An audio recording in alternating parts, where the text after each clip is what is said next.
तीसरे वृद्ध ने दैत्य सम्राट के सामने हाथ जोड़कर कहा, हे महाबली दैत्यराज, यह खच्चर दरअसल मेरी पत्नी है। मैं पहले एक व्यापारी हुआ करता था। व्यापार के सिलसिले में जब मैं एक बार लंबी यात्रा पर गया, तब पीछे से मेरे जीवन में भयानक परिवर्तन आ गया। जब मैं लौटा तो मैंने अपनी पत्नी को अपने ही नौकर के साथ प्रेम में लिप्त पाया।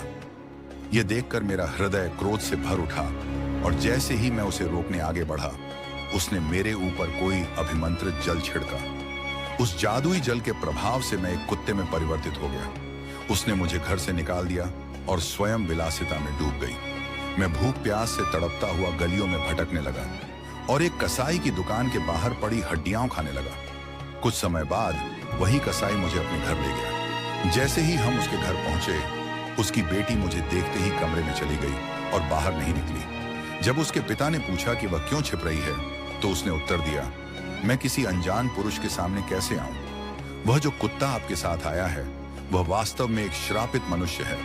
उसकी पत्नी ने काले जादू से उसे यह रूप दिया है। अब दैत्यराज, यह खच्चर वही स्त्री है।